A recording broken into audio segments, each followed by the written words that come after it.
Gua beberapa hari yang lalu nonton sebuah film yang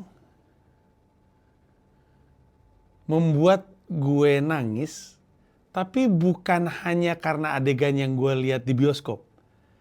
Nangisnya gue karena gue mendengar respon penonton di dalam studio melihat adegan yang ada di bioskop. Kebayang nggak? Jadi biasanya kan kita nonton film, ngeliat adegan, terus nangis ngeliat adegannya kan. Gue nangis ngelihat respon orang di dalam bioskop ketika ngelihat sebuah adegan. Yang bikin gue nangis itu respon mereka. Kenapa? Karena film ini, dan ini salah satu keajaibannya film ini. Film ini memotret sebuah permasalahan sosial Indonesia yang sejauh yang gue inget belum pernah dipotret. Padahal deket sekali. Saking deketnya, nontonnya ada rasa bersalahnya, lahir rasa empatinya, ada semangat ngedukungnya, ada ikut frustrasinya, ikut ngerasain depresinya, dan ikut ngerasain bahagianya di akhir nanti. Film yang gue maksud adalah Tunggu Aku Sukses Nanti. Arga, ini nilai kamu ada merahnya. Ya Allah, Arga. Arga, hei, bangun. Ini dia si jobless boy kita. Kamu padel dong biar langsing, masa kayak begitu cabi. Makanan-makanan beresin semua tuh. Sekalian rokok gue dong. Cuma 25.000 doang teh. Dwiki itu sekarang kerja di SCDB. SCBD kan? Kamu kan masih nunggu panggilan, kamu nggak tahu. Menurut gue agak, lo harus rubah gaya lo sedikit. Kamu tuh nggak malu jadi pengangguran terus. Saya entrepreneur jualan mie ayam. Yang nggak berhubungan sama mie ayam gitu ada nggak ya?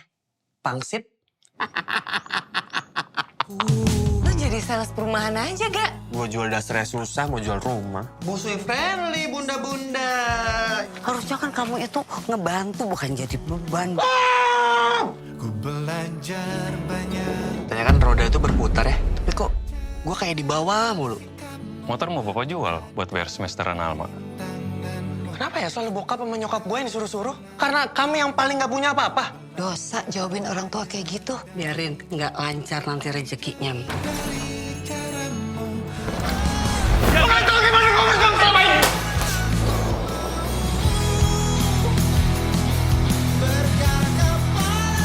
Kalau punya beban tuh dibagi, jangan disimpan sendiri.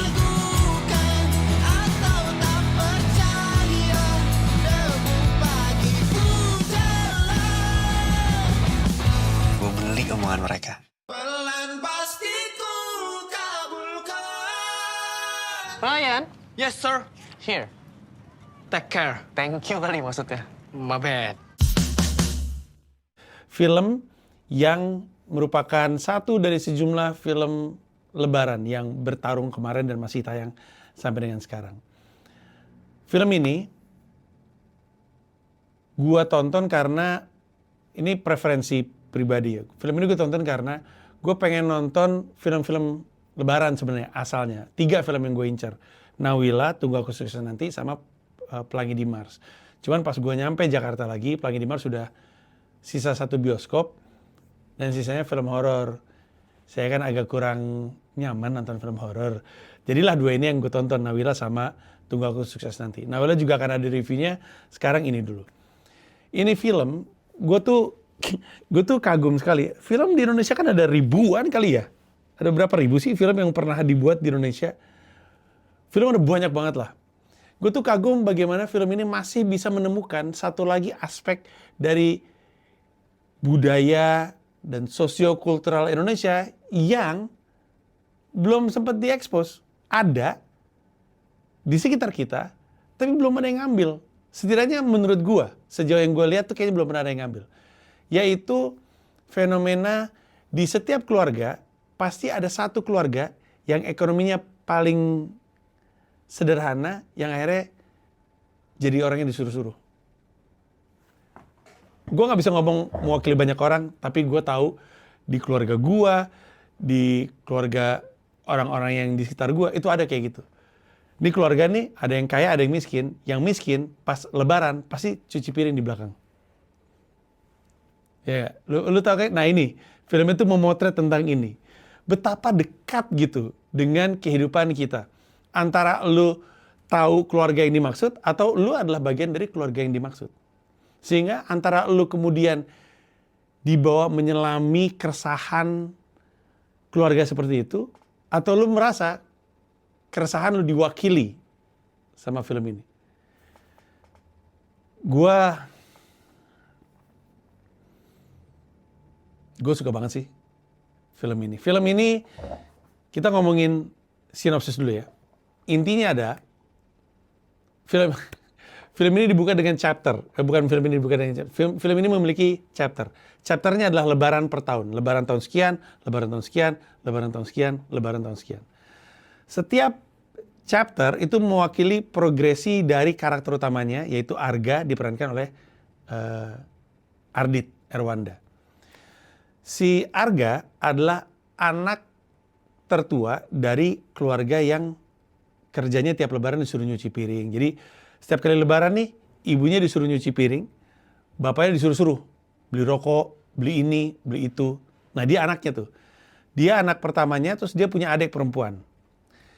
Nah, film ini membawa proses si karakter Arga ini dari situasinya seperti ini. Jadi ini kayak status quo-nya adalah keluarga seperti ini. Terus masuk ke fase di mana dia merasa resah. Kenapa keluarga seperti ini? Lalu masuk kepada fase di mana awas lebaran depan gue harus lebih sukses dari mereka. Lalu dibawa ke fase di mana lebaran berikutnya dia beneran sukses. Dan seterusnya, dan seterusnya, dan seterusnya. Jadi film ini dekat banget sama kita karena medium chapternya itu juga dekat dengan budaya kita, yaitu lebaran. Di setiap lebaran tuh kita ngelihat keluarga itu. Tapi kemudian kita ngelihat si karakter utama kita, si Arga ini, di fase lebaran ini, dan lebaran ini, dan lebaran ini, dan lebaran ini, orangnya tuh progres terus. Jadi penceritaannya tuh bukan cuman keren karena dia ngambil topik yang dekat sama kita, tapi cara dia menghantarkannya dengan chapter-chapter itu juga sangat keren. Intinya, ada anak muda, dia ngerasa nggak suka dengan apa yang dia rasakan. Dia nggak terima ibunya disuruh kayak gitu, nggak terima bapaknya disuruh kayak gitu. Dia nggak terima disuruh-suruh sama si tante yang ini. Lu apa kek, kerja kek, nganggur mulu dan segala macamnya. Pada saat yang bersamaan dia juga nggak bisa terima dengerin, oh si ini udah sukses loh, si ini kerjanya ini loh, si ini udah kuliah ini loh, si ini keluar negeri loh. Dia nggak bisa terima itu. Sampai titik di mana dia ngerasa kayak, aduh, gue harus mengubah keadaan. Gue nggak terima diginiin mulu. Gue nggak terima diginiin mulu. Jadi ini perspektifnya Arga ngelihat ke dunia. Dia merasa dunia itu jahat sama dia. Lalu di dalam dirinya ada motivasi untuk mengubah keadaan. Tunggu aku sukses nanti. Ketika aku sukses nanti, semuanya akan berbalik. Dan film ini menceritakan tentang itu. Walaupun gue sadar, deskripsi gue terhadap filmnya ini sama sekali nggak bisa it doesn't do it justice gitu. Jadi kayak nggak ada apa-apanya dengan experience nonton langsung filmnya. Tapi lu kurang lebih tahu filmnya bakal bercerita tentang apa. Film ini mungkin secara teknis nggak groundbreaking, terus nggak ada shot yang brilian, terus nggak ada CGI yang gimana-gimana banget gitu. Filmnya secara teknis bagus, tapi bukan yang kayak, kalau gue bilang ya, Nawila secara teknis mengagumkan sih. Tapi relatability-nya menurut gue tinggi sekali. Gue nggak tahu ya performa dia di bioskop seperti apa, gue nggak ngikutin jumlah penontonnya. Tapi menurut gue banyak sekali dari orang Indonesia itu bisa merasa terwakili. Dan penceritanya bagus sekali. Saking bagusnya, momen nangis gue pertama terjadi karena gue mendengar respon penonton ngelihat sebuah adegan. Jadi Film itu by the way, gue nontonnya di Mall Kelapa Gading. Terus film itu masih dapat tempat. Pertama jam tayangnya masih banyak di Mall Kelapa Gading, 21 Mall Kelapa Gading, dan dia dapat bioskop yang gede. Itu terisi sekitar 75%-nya. Dan isinya banyak anak muda. Ketimbang gue nonton Nawila, isinya dari bocil sampai remaja, sampai orang seumur gue, sampai gue mau ngomong sampai bapak-bapak ibu-ibu, tapi setelah gue pikir-pikir, gue bapak-bapak ibu-ibu, malah anak gue udah SMA. Oke, tapi lebih banyak anak mudanya, si Tunggu Aku Sukses Nanti. Lalu ada satu adegan di film Tunggu Aku Sukses Nanti, di mana si karakter Arga akhirnya sampai ke titik kesuksesan. Jadi ada satu momen Arga ngecek saldonya cuma 1 juta sekian. Terus dia kayak, duit gue cuma segini lagi. Lalu dia pada akhirnya kerja jadi property agent. Dia ngejual rumah dan dapat komisi dari situ. Ketika dia berhasil menjual rumah, dia buka saldonya 30 juta. Respon, gue masih mau nangis karena gila nih, gue terlalu cengeng nih. Respon masyarakat yang nonton itu bikin gue terharu karena mereka tuh totally invested in Arga's struggle. Ketika dia ngeliat saldonya 30 juta, satu bioskop bunyi, wow gitu. Dan dengan bunyi itu, gue merasa, mereka ngerasain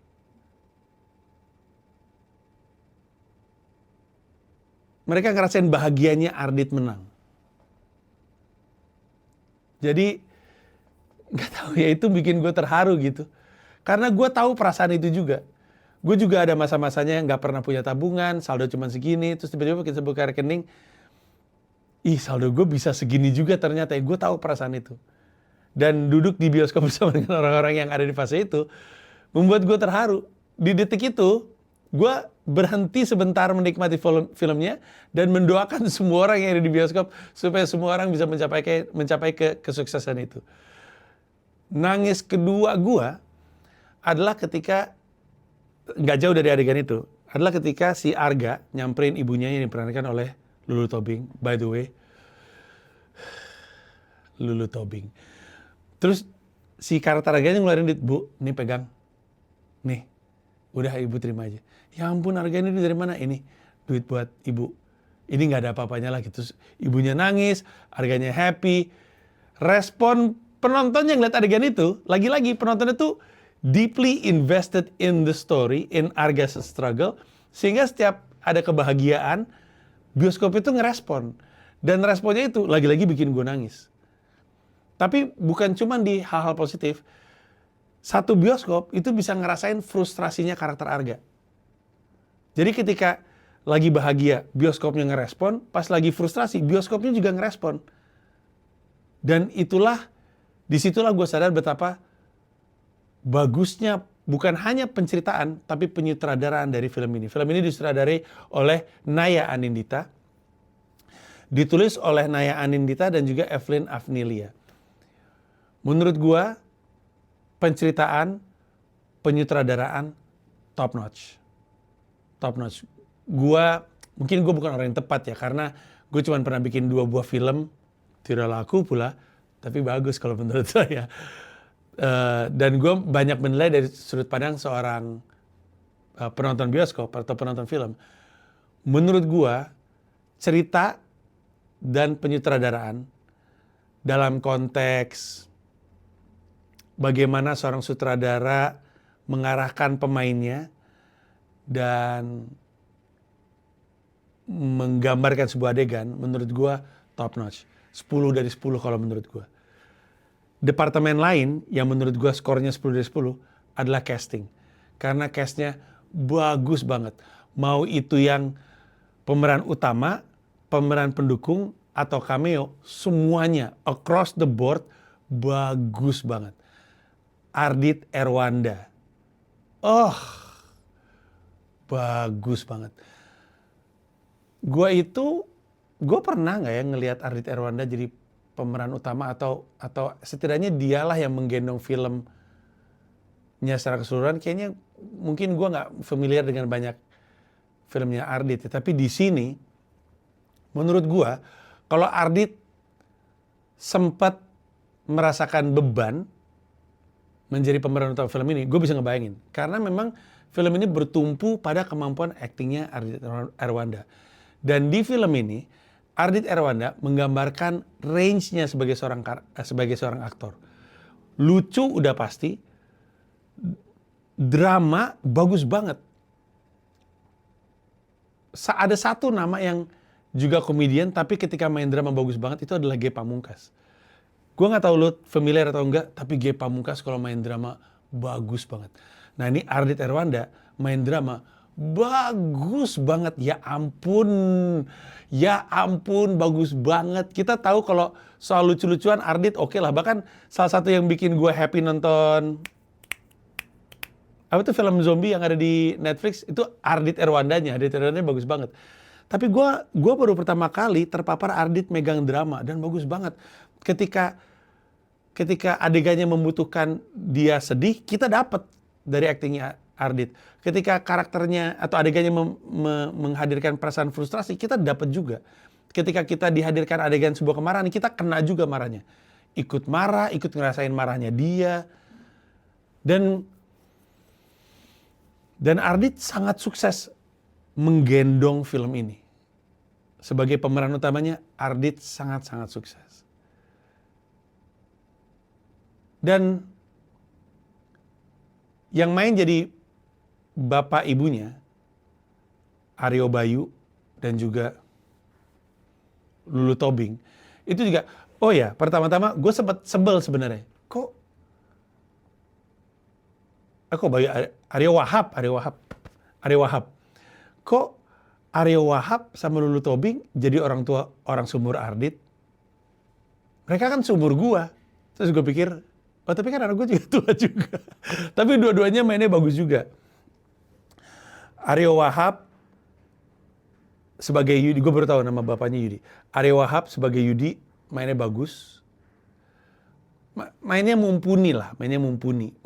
Kok mumpuni ya? Kesannya nggak bagus. Gue mau bilang bagus tapi emang suffice gitu. Emang actingnya membutuhkan Aryo Wahab seperti itu.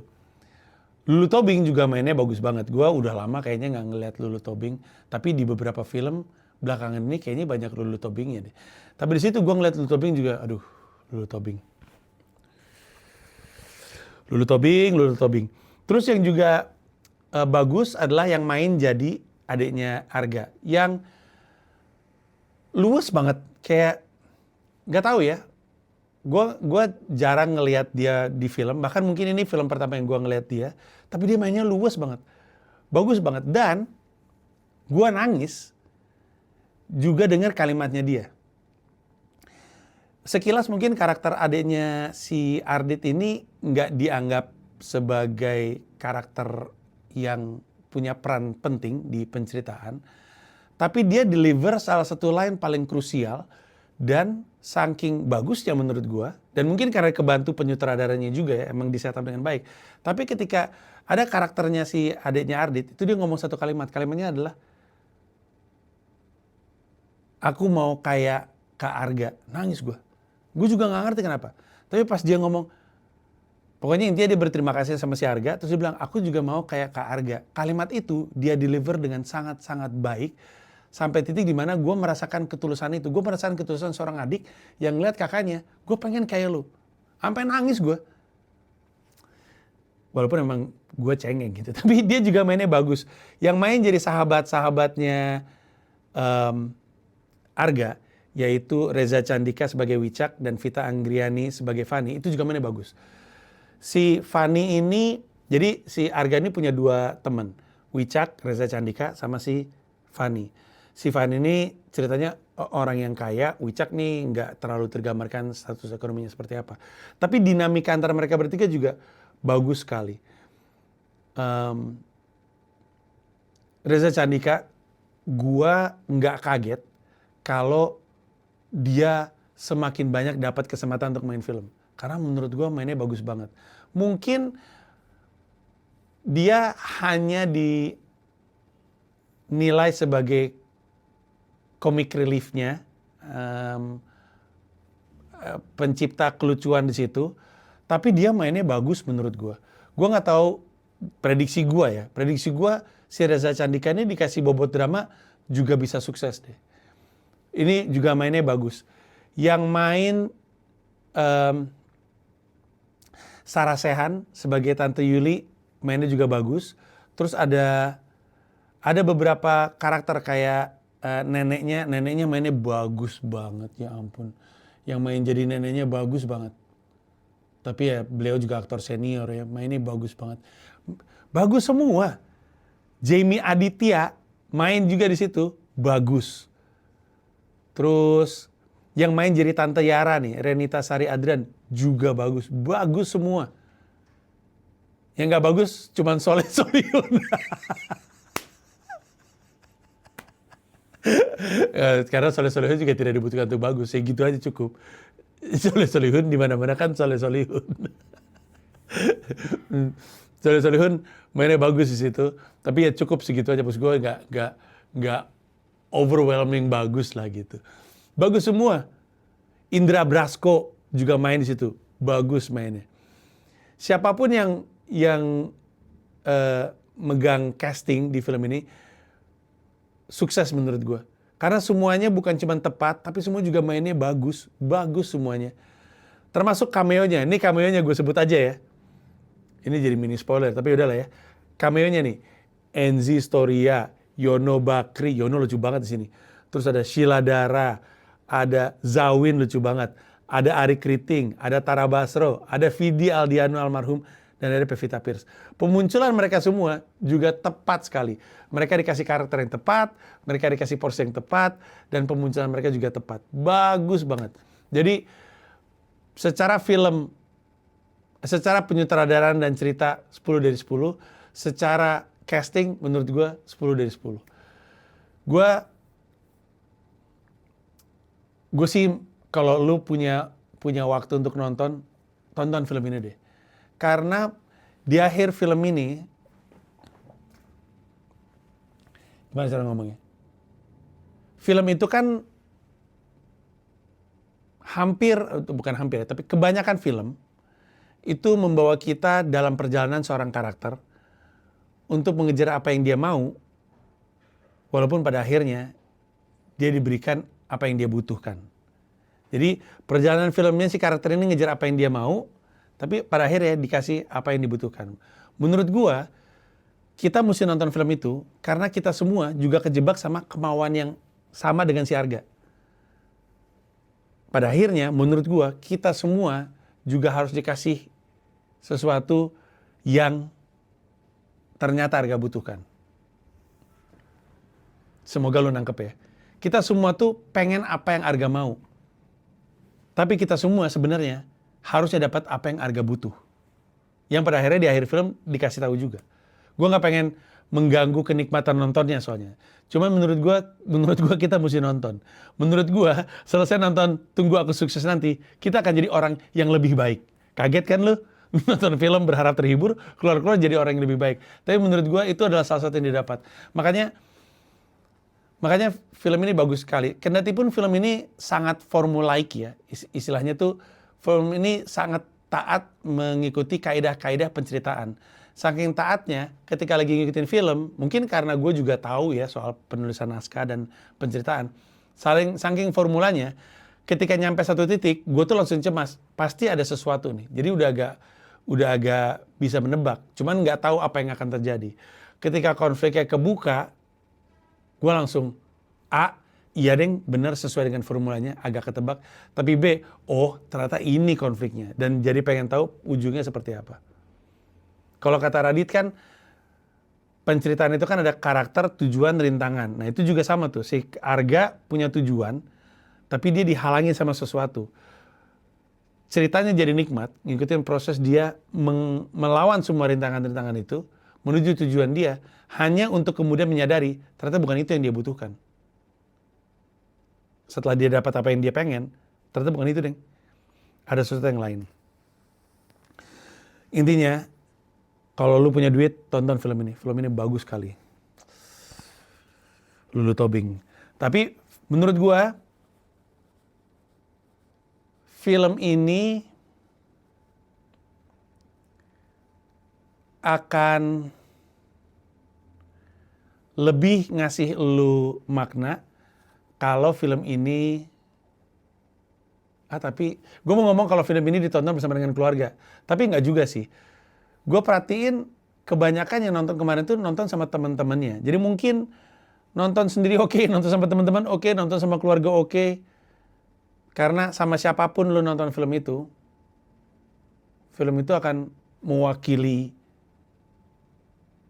rombongan yang nonton bareng sama lu gitu. Kalau nonton sama teman-teman lu akan merasa terwakili. Kalau nonton sama keluarga lu juga akan merasa terwakili. Bahkan lu nonton sendiri pun lu mungkin akan terwakili sama si Arga. Menurut gua, beneran deh. Menurut gua, proses yang karakter Arga lewati itu adalah proses yang harusnya kita semua lewatin.